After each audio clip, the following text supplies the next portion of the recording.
All right, here we go. My name's Jeff K, and you're listening to episode 384 of the world famous West Virginia Surf Report podcast.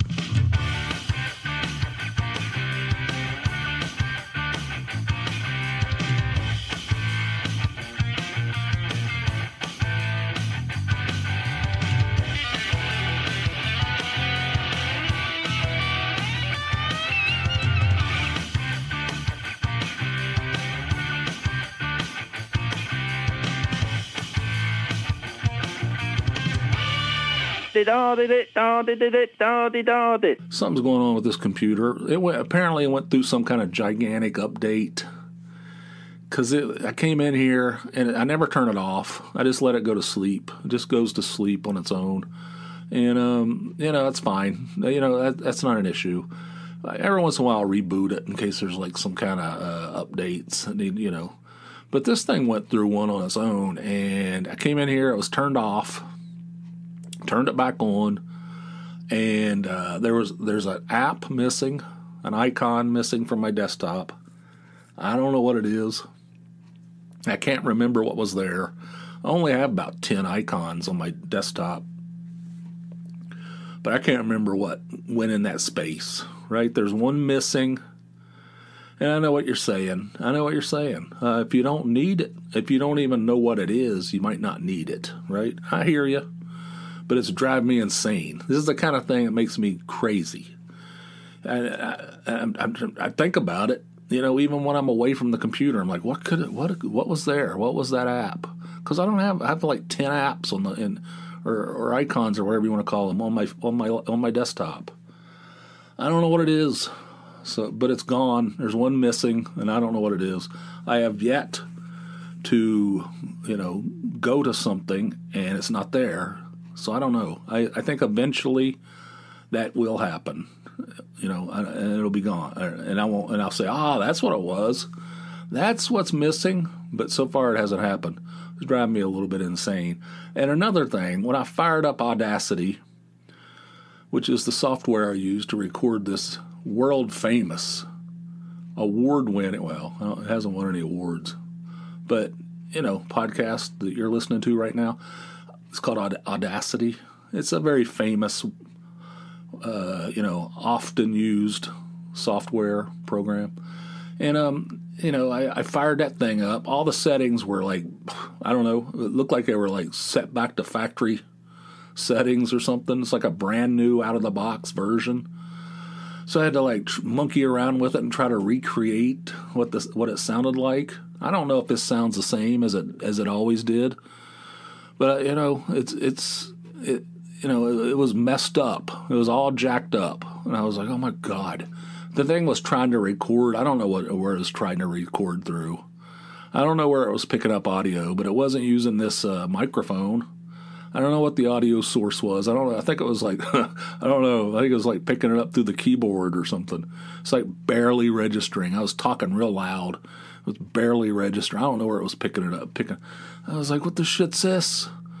And I was like, this thing is not even set to the microphone. It's not, the sound source is not even set to the microphone. So, and then I noticed that everything else is all messed up too. So I had to go, I don't know if this thing does it sound normal? I don't know. I had to recreate it.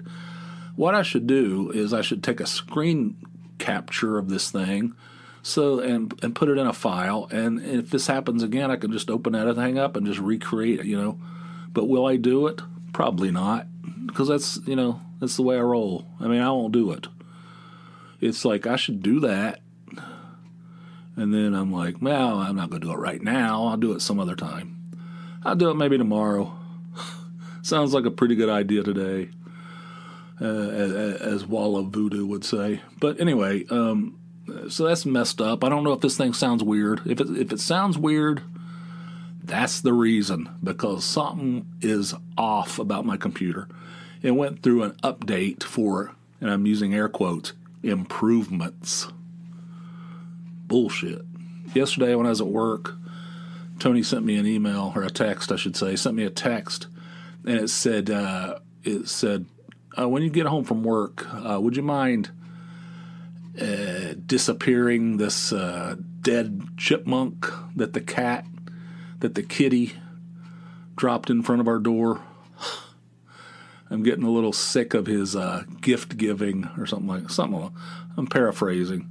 So the cat, our cat, our part-time cat, brings us little gifts every once in a while of dead animals, some partially mutilated animal that they killed out in the yard or out in there wherever they're at. And I said, he's just showing us his love. And she goes, I don't care for it. So when I came home, I leave early on Fridays. It was still daylight. Came and there it was, laying there, dead chipmunk. I guess it's a chipmunk. Some little small little chipmunky little son of a bitch, dead, bloody, like thing had a horrible last few minutes. Compliments of our cute little kitty that we love. So I took that thing, put it in a bag, threw it in the trash. I didn't bother to say any words or anything over it. So, I don't know. I mean, I don't know how long chipmunks live, but this thing was it ended up in the trash. Poor guy. And so that happened last night. Let's see. Yeah. So the cat's been in here all day. He's in here all day. And a few minutes ago, Tony put him out to eat on the deck. She puts his food out on the deck. For some reason, she doesn't want him eating in here. And then he goes out and wanders around for a little while. He eats, and then he goes out and, I don't know, whatever he does, And we heard him making some kind of weird noise out in the side yard, on the side of the house. And I was like, what's going on? I thought he was in distress or something. And we looked out there, he's just like walking around, making some kind of weird noise. Very strange. And then he came back in. And he's immediately jumped up on Tony's lap and fell asleep. I don't know what's happening with the cats. Are weird. Like, they go out and kill an animal and they bring it to you. What is that? They're all like that, aren't they? Cats, aren't they big on killing animals and bringing it to their master or whatever? I don't know if he thinks of us as his master. I don't know what that. And what's that weird shit that they do with their front paws when they're going up and down, that kneading thing, like they're kneading dough? They're bizarre, I mean, dogs are weird too. They do that circle, round, and then they sit down or they lay down. I don't know what that's about either. Animals are weird. This shit's probably from it's like bred into them from hundreds of years back. It's probably because of something that happened a long time ago. But anyway.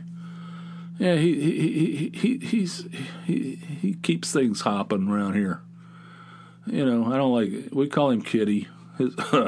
And his real name's Brutus. He's a good guy. I don't know, but he brings the dead animals over here. I can tell you that much. Last time I started out the episode bitching about something. I think it was about drivers on 81. Probably never heard that one before, but this one was a little bit different. But anyway, I thought I can't be negative all the time. And I was thinking these are some things. I wrote down a few things just off the top of my head. Obviously, I didn't put too much time into this. This is right off the top of my head. These are some things. These are some things that I actually, and one of them has to do with the cat. Is a couple of things that I actually enjoy. These are things that actually bring joy to my life. Small little things. So these are positive, small little things that bring joy to my life. And I invite you to call in with the little things that bring some joy to your life too. I don't want this just to be a bunch of just a big bitch fest, just complaining all the time. Do you know what I mean? So the first thing I had, and it involves the kitty, Mr. Whatever you want to call him, Charlie Whiskers, whatever, Raymond Purr, whatever you want to call him. He has many nicknames, just like Andy used to. I'm a big nicknamer. But anyway, one of the things that brings me joy is when he jumps up on our windowsill. He like hangs out on the windowsill sometimes and he just stares into the house. Like he jumps into the front window. There's 3 windows on the front, like over, in our living room, facing the street, right in front of our house, right? And he jumps up there. He comes over, and sometimes he hangs out, and there's 2 rocking chairs on our porch. He hangs out in the rocking chairs, snoozes a little bit, and then sometimes he jumps up on the windowsill, and he's looking in our house going, hey, what's going on in there? How you guys doing? But the way he jumps up there, he jumps and he lands in a seated position. You know what I mean? It's like he doesn't jump up on the windowsill and then sit down. He lands. He comes in for a landing in a seated position. He just lands and he's seated. Do you know what I'm saying? Do you know what I mean? It's smooth, man. It's so smooth, and it just brings me joy every time I see it. It's like he's like floating through air. He's so slick. But anyway, that's the number one. That's the first thing that I wrote down is when Kitty lands on the windowsill in a seated position. I don't know if you understand what I'm saying. And another thing, you talk about satisfactory. It gives me a feeling of satisfaction. There's this new car wash here in town over in Dixon City called Love or something, L-U-V. It's like the Tunnel of Love or something like that. And it's a weird situation. When they were building this thing, I was like, what in the hell? What the hell's this? It's like this long tunnel. But most of these car washes have multiple, they have 2 or 3 places where you can go in. There's 2 or 3 different, I don't know, call them tunnels, but you go in there and all the brushes swing around and everything. There's usually 2 or 3 of them, right? And at the big ones. This one was clearly a big deal, but it only had one. I was like, I don't know how that's supposed to work. It's going to take forever. Thing's going to back way up. There's one car wash, And so I went over there, first time I went over there, and basically what it boils down to is there's multiple cars in there at the same time. You drive up and to a point, you guys probably already know, we're far behind the times up here. You guys have probably been dealing with this for a couple years. This is new to us, But you go up there and you drive, and your front wheels get into like a little holder type thing. You put it in neutral, and the thing drags you through. And there's like multiple cars inside this tunnel at the same time, and it just continuously progresses through. And that thing is powerful. It sounds like it's going to knock the fenders off my car. I mean, it literally sounds like it's doing damage to the car. And that's powerful water. And it's got the brushes. The thing's whipping around, and there's all kinds of shit going on. There's lights flashing. I don't know. It's quite impressive. Definitely has some power behind it. And then you come out, and he's got all these, I don't know, probably like 20 different bays that you can pull into. And it has it's not free, it's included. It comes with the car wash. Vacuum. It's got towels. It's got Windex type stuff. So you can finish basically washing your car. On the inside, you can vacuum it all in. In the past, everything else we had, you go through the car wash and that's it. You're on your own. And if they do a couple of vacuums off to the side, would cost like $1.50 or something. This thing has all kinds of stuff, but the thing that's the most satisfactory, which I have never experienced at a car wash, is compressed air. It's got this hose where you can just blast, like between the seat and the console. You just give that thing, and the thing just blasts everything out of there, and then you can suction it all up with the vacuum. You hit that thing, there's shit flying out of there, French fries. I don't know, there's all kinds of like food, like lettuce, shredded lettuce, because I do a lot of eating in the car. You know, it just blasts all that stuff out of there. Oh my God, that's so satisfactory. It's almost like when you get something stuck in your tooth and it finally comes loose. It's like, oh God. Oh God, that feels great. You know, it's like blast that stuff out of there. There's like French fries flying all over your, and then you could just like take that powerful vacuum. That vacuum was so strong, it almost ripped the shirt off. I mean, it got my shirt sucked in that thing. I almost ripped it straight off my back. So that place is kicking. It's only been open a couple months. They're trying hard to sign people up to those unlimited car washes.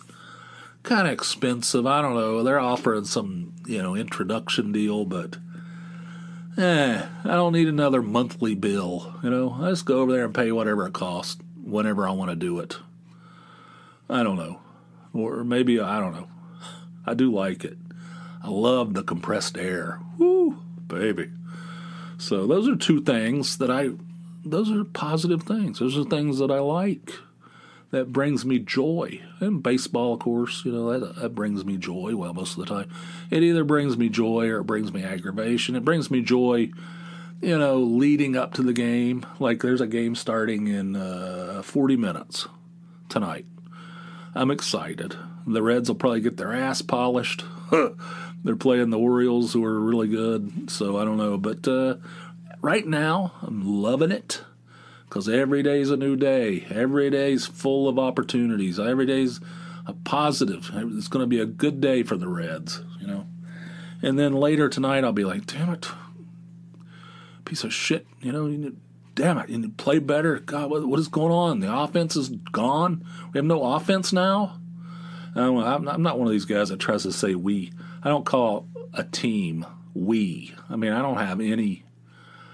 I don't have anything to do with it. I don't know. It kind of bugs me. People do it. So there are things that people do that irritate me, and I don't know. But yeah, I mean, people they're like fully invested in a sports team, and they say we, like, yeah, we play the Dodgers this weekend.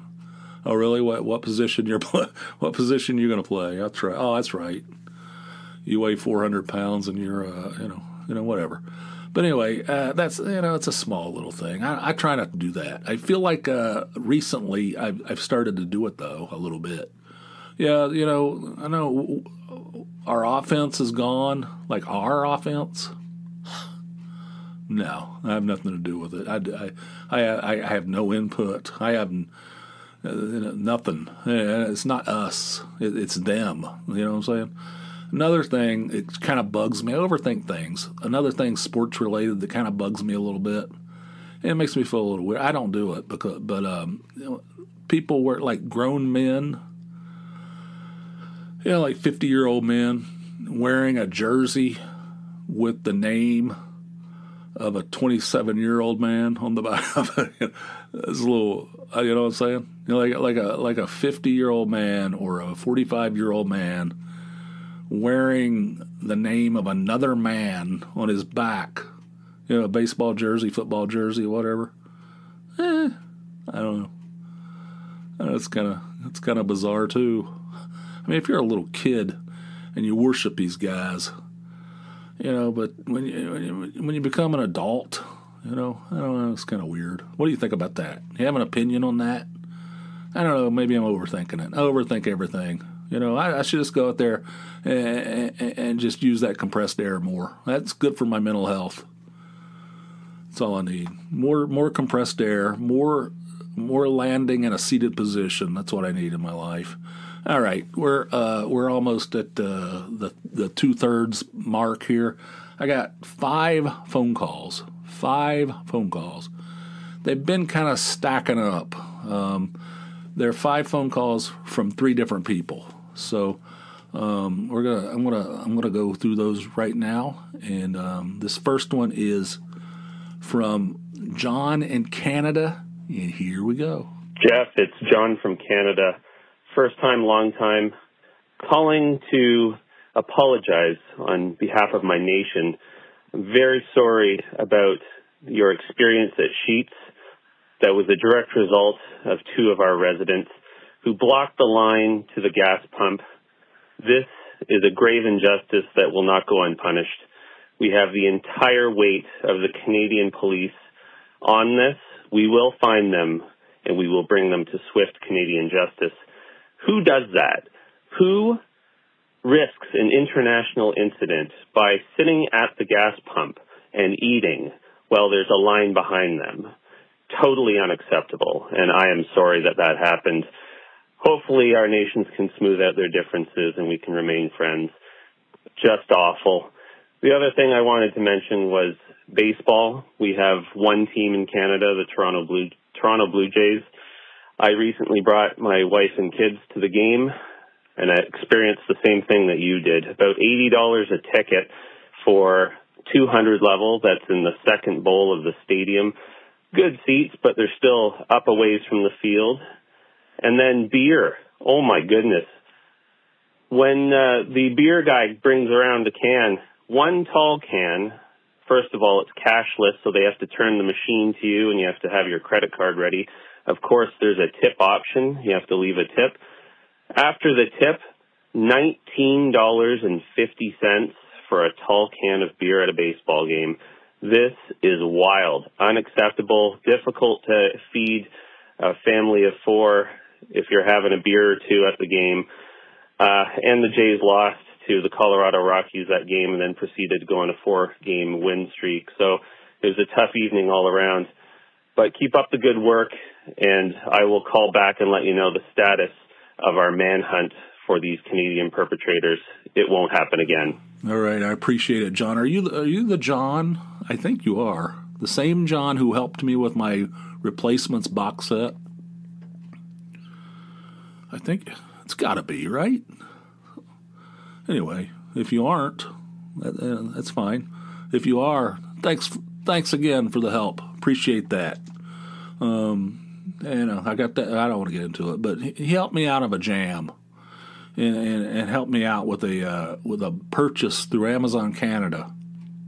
Anyway, we'll get to your main points here. Yeah, those 2 guys, there are 2 people from Canada sitting at the gas pump when it's busy at Sheetz.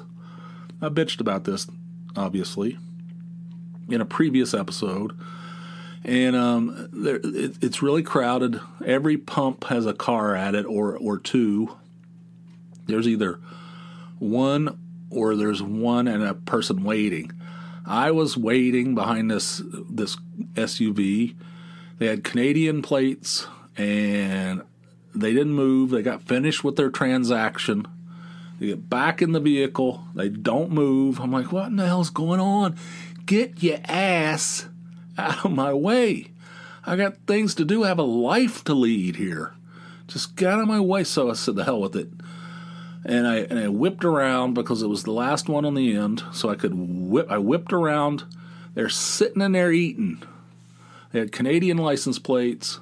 They're sitting in there eating at the pump, blocking it. Pull off somewhere, somebody else can use the pump. What the hell is this? I mean, my God. I mean, is that ridiculous? I'm glad you guys got the Canadian Mounted Police looking for these people. What is that? And I think, and you said you're going to give them some swift Canadian justice. I like the sounds of that. That's like that Appalachian. It's like the Appalachian 360-degree ass whooping. I like that. The swift Canadian justice. So anyway, good. I don't know. These guys are sitting there. I don't know what they're doing. I don't know if Sheetz serves poutine. I don't know. But they're sitting there blocking. Oh my! At the height. What the? And I don't blame it. The Canadian part doesn't have anything to do with it. I'm just painting a picture.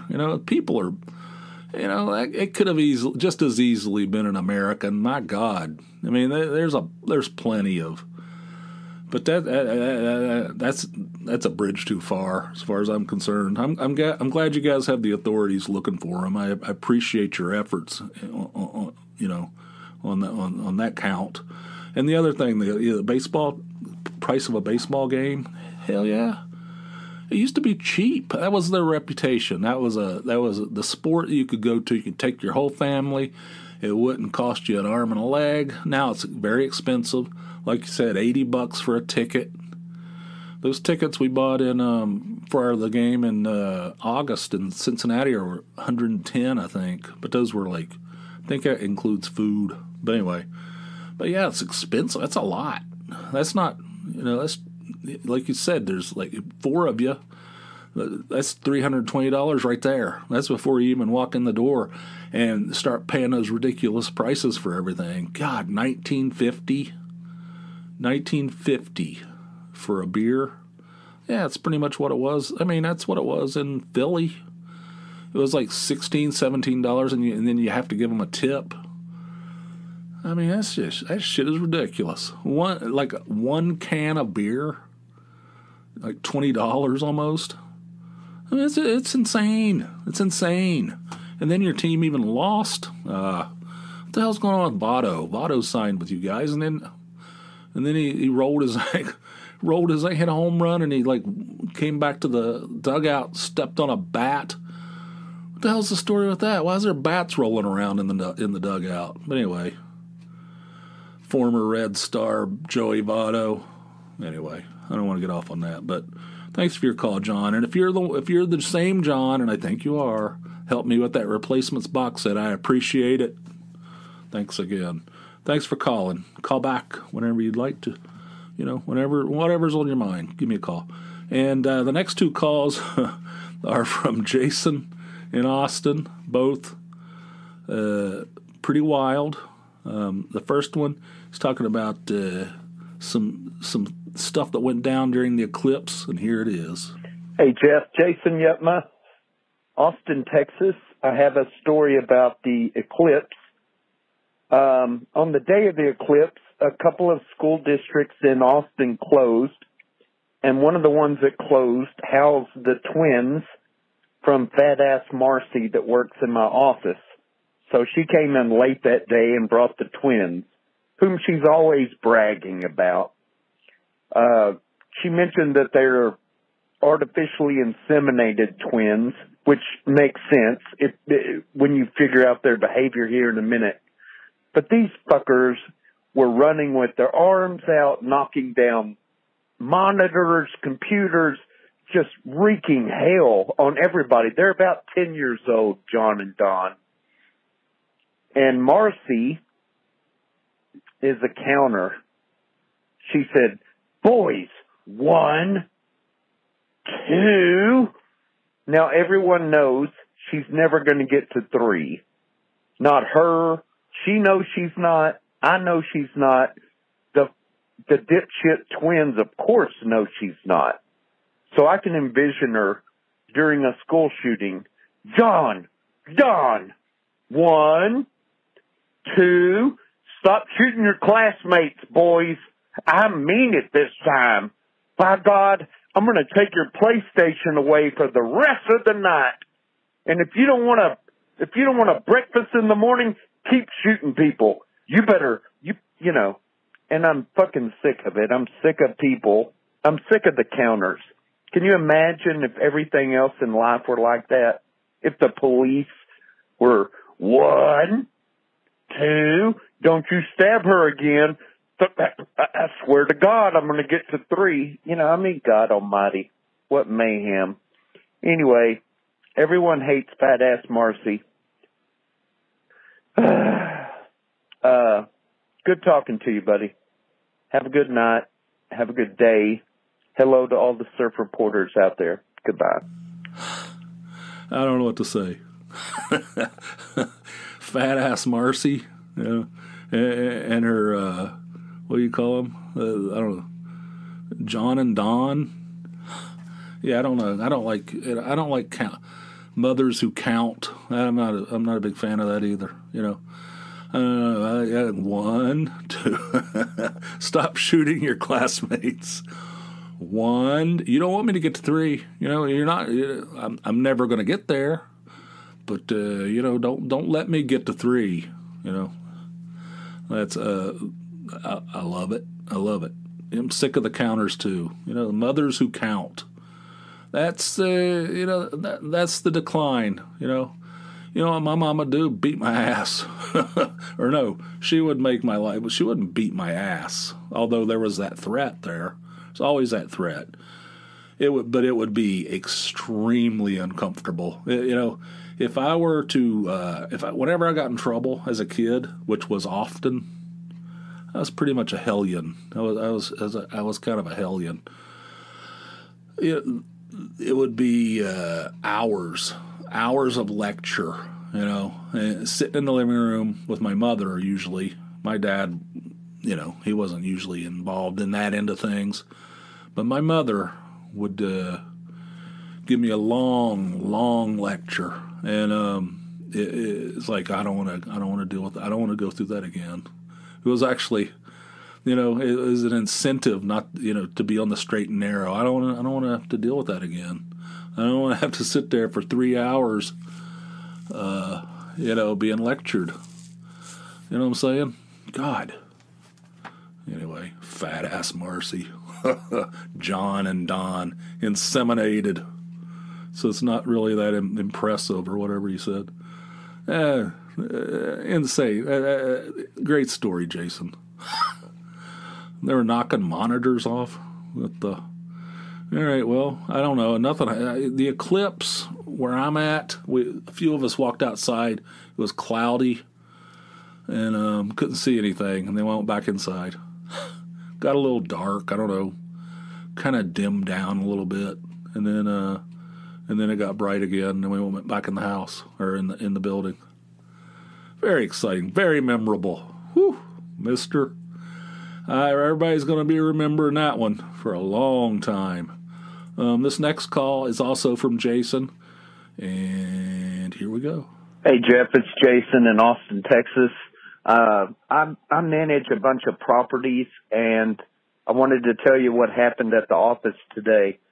The receptionist came back to my office and got me and said, "There's a painted Jap out front for you." And I said, "Well, what?"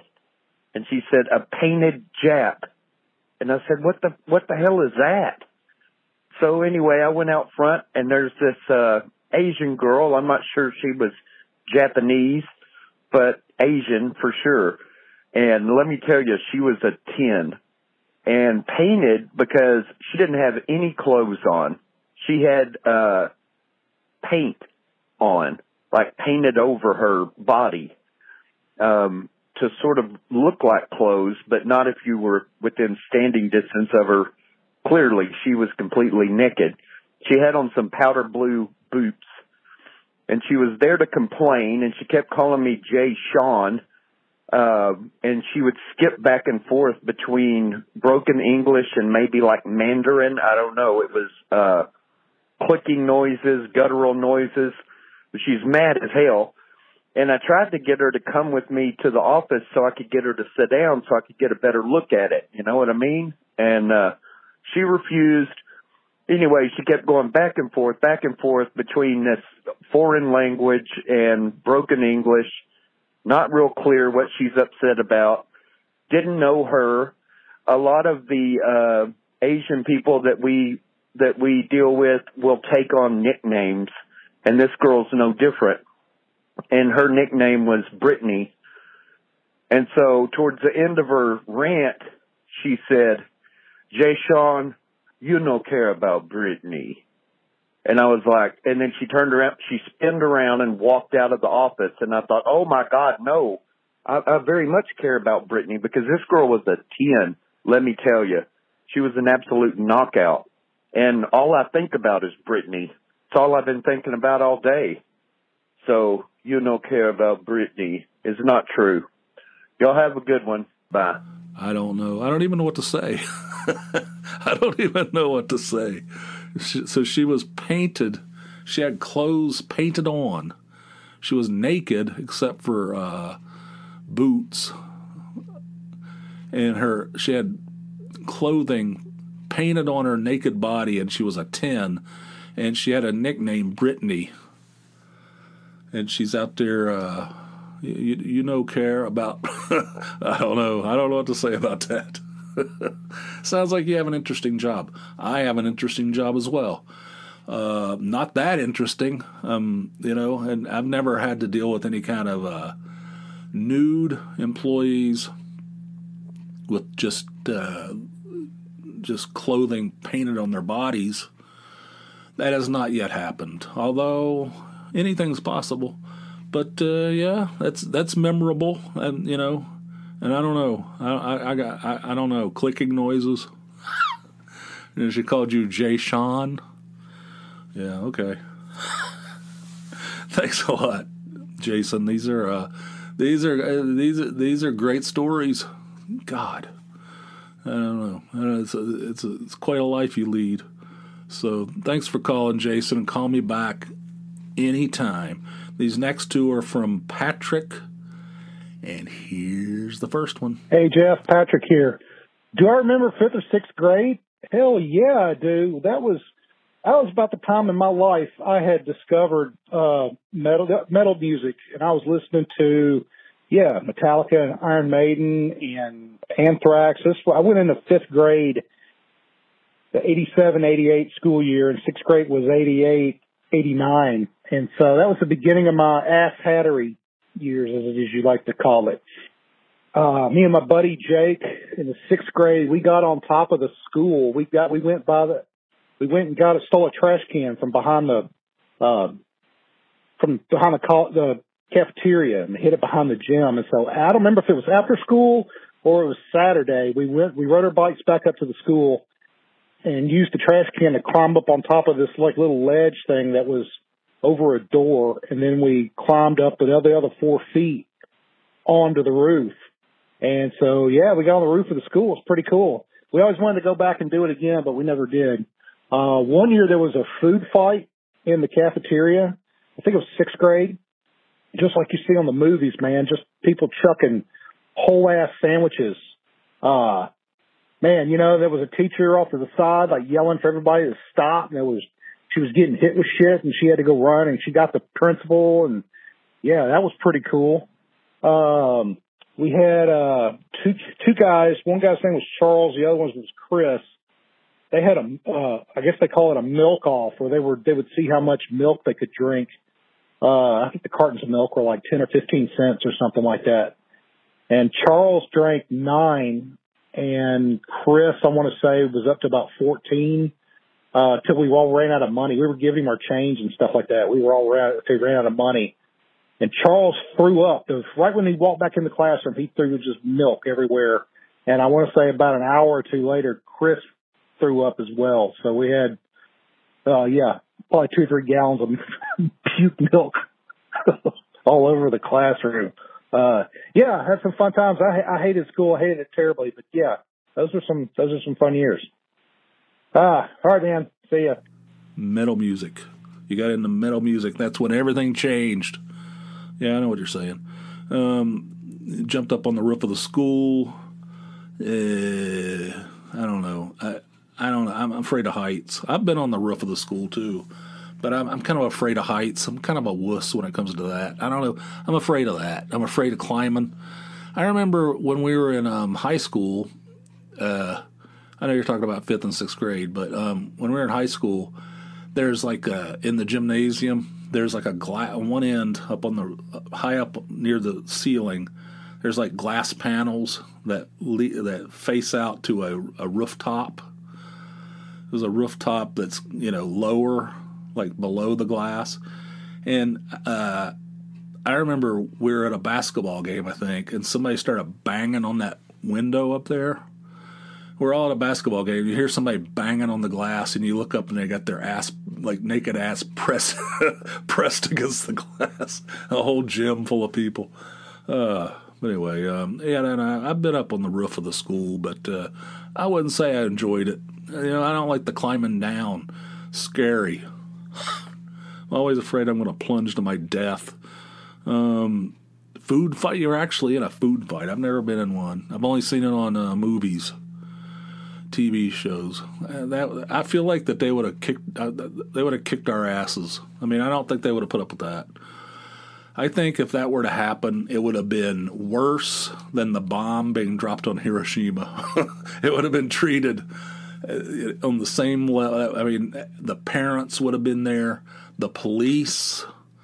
I mean, every tiny little thing we did, they'd call my mom and bring her down there. If somebody was like throwing coleslaw, and like flinging wieners and stuff in there, if you get hit in the side of the head with a carton of milk, or a handful of mashed potatoes, there would be the law. I mean, there would be police. They'd probably have a paddy wagon out there just hauling kids off to prison. I mean, I can't imagine. I mean, we got away with a lot of shit, but I've never been involved in an actual food fight. But I think it'll be kind of fun. And, it's all fun and games until you take like a what do you call those things? Pig in the blanket. Until you take a pig in the blanket off off your temple. I don't know. And then the milk off. Oh my God. 14 of those little milks. God, I'm surprised he didn't shit himself. I'm surprised he didn't just like shit himself right there in school. He came out the other end though. One of my favorite vomit story was in junior high.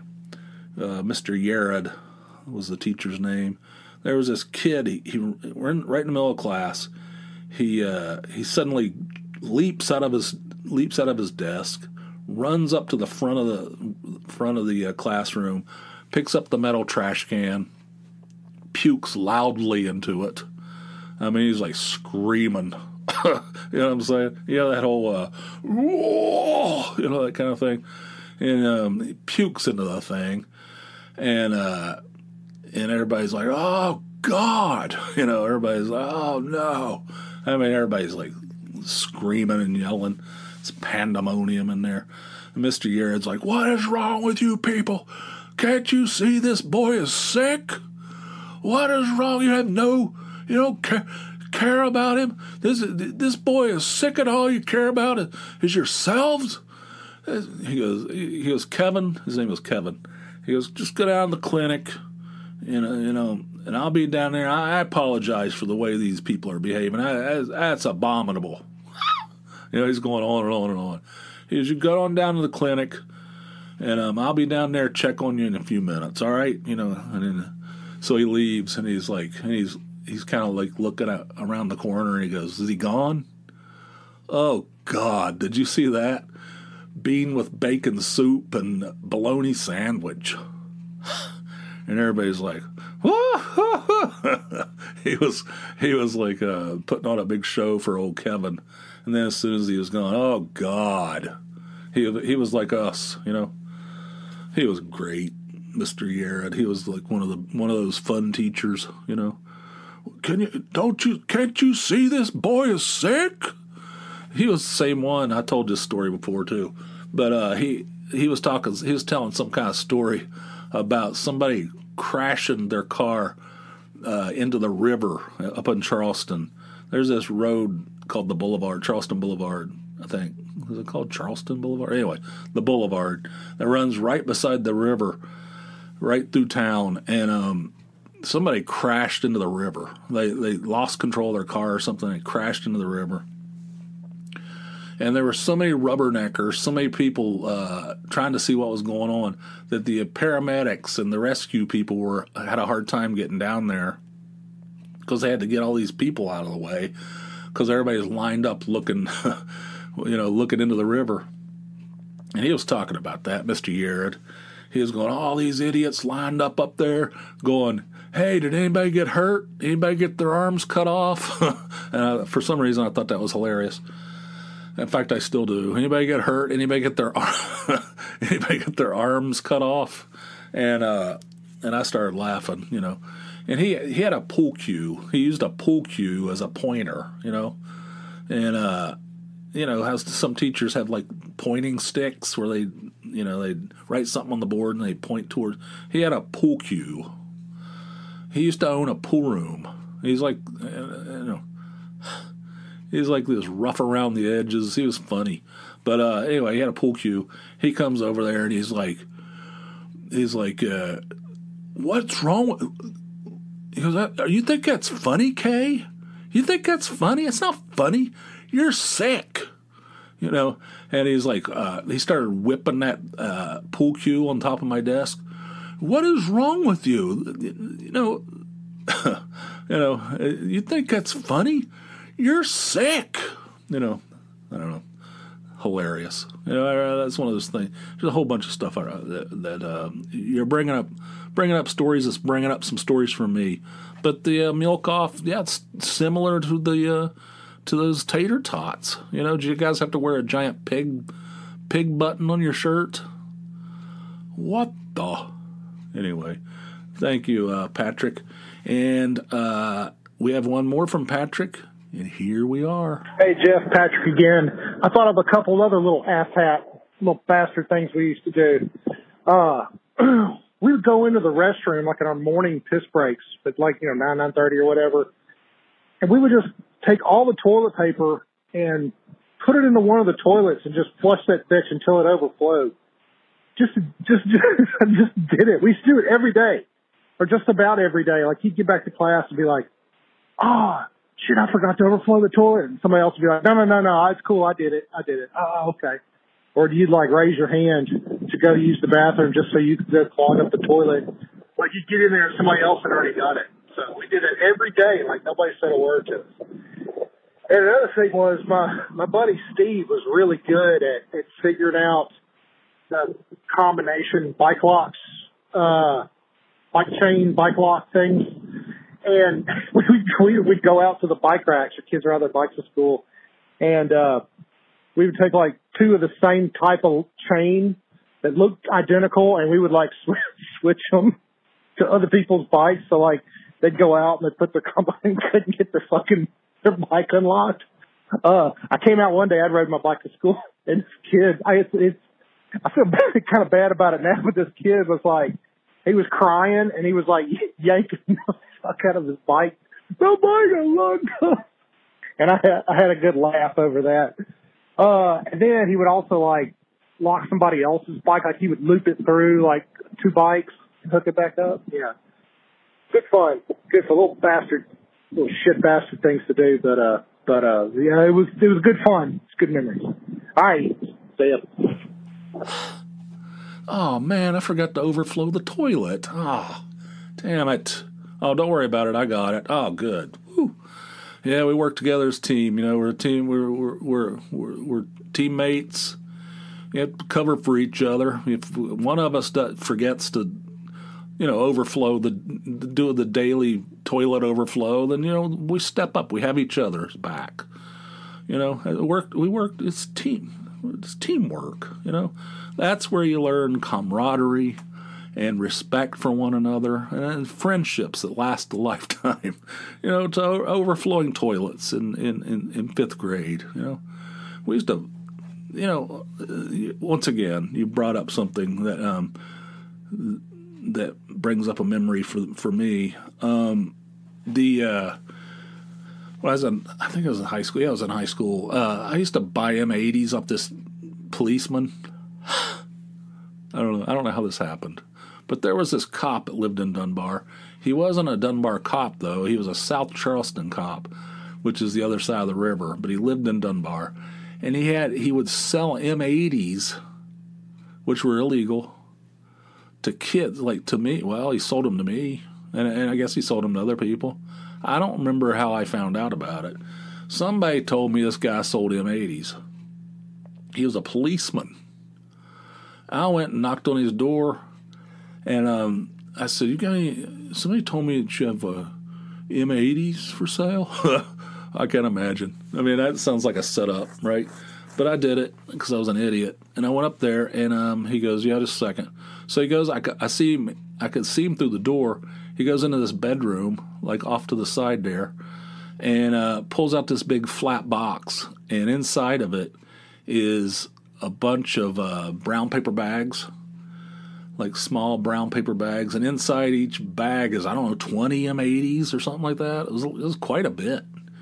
I can't remember. It was like $5 or something. I don't remember what it was, but it wasn't very much.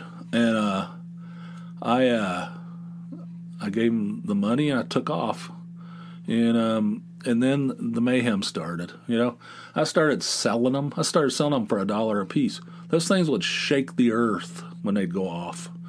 So those things started circulating through the high school. I was the source. Well, the source was a policeman. Like, what? Just think about that shit. I mean, what is that? I mean, somebody could have had their whole fist blown off by one of those things, and they're like, we trace it back to some policeman.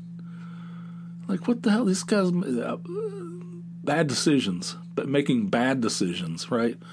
But anyway, these things started filtering through the high school because I was selling them for $1 each. People were buying them off of me. I'd buy 20 for $5 and sell them for $1 each, and so and then I'd set some off myself. These things were so loud; it was impossibly loud. But people used to do this like thing where they would take a cigarette, rip the filter off, put the fuse of the M80 into the cigarette, and then light the other end of the cigarette, so it would burn down. It'd take a long time for it to burn down. And they'd leave it under the stairwell of the high school, one of the stairwells. So everybody'd be in class. I mean, this is like, they do it between classes. So then everybody would go to class, right? And you're sitting in there, and the thing exploded. It sounds like a frickin', I mean, it sounds like a stick of dynamite just went off somewhere.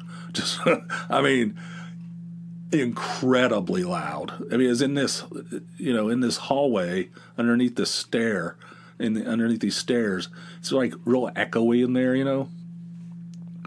And the thing would go off, and I mean, you could hear it all over the school. People thought that the whole school blew up.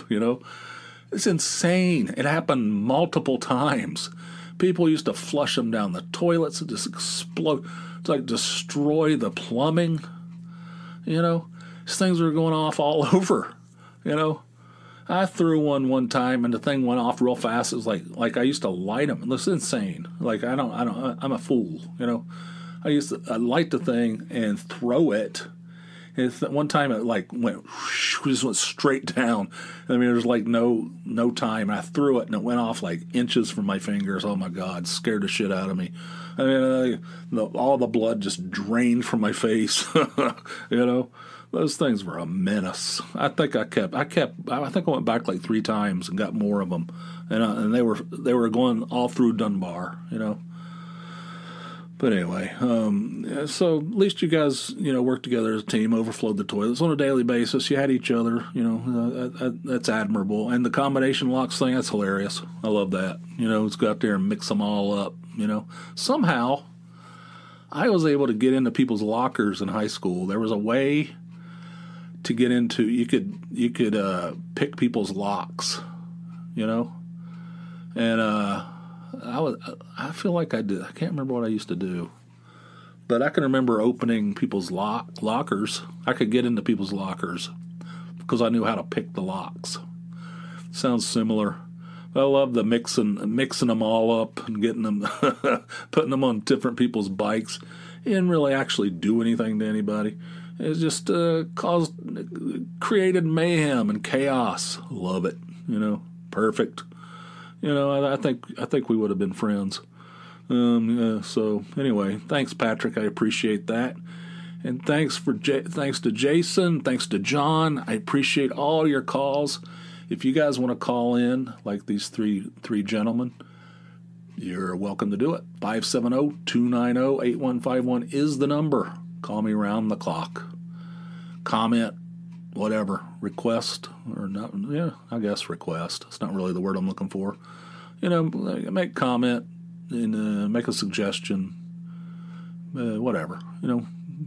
round the clock, 570-290-8151. And if you want 2 episodes a week instead of a measly one, you can do that too over at Patreon. It's Patreon, patreon.com/JeffK. Sign up for a $4 or more monthly donation, and you'll get an extra episode every week. Not every once in a while. It's for suckers.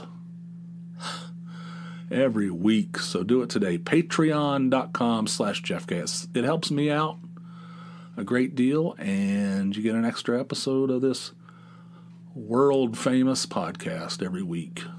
Yep. So that's that. And surfreportpod.com is the home of the podcast on the internet, surfreportpod.com. Expanded show notes, photographs, pictures, support materials, value-added materials, what have you. surfreportpod.com. And we're at the end of this thing. Thank you guys for thank you guys for listening.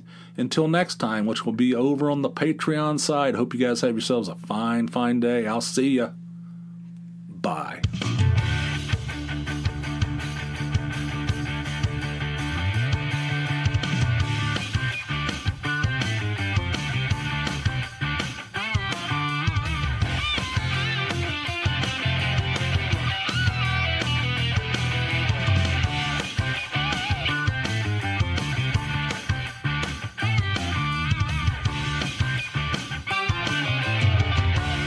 Can't you see this boy is sick?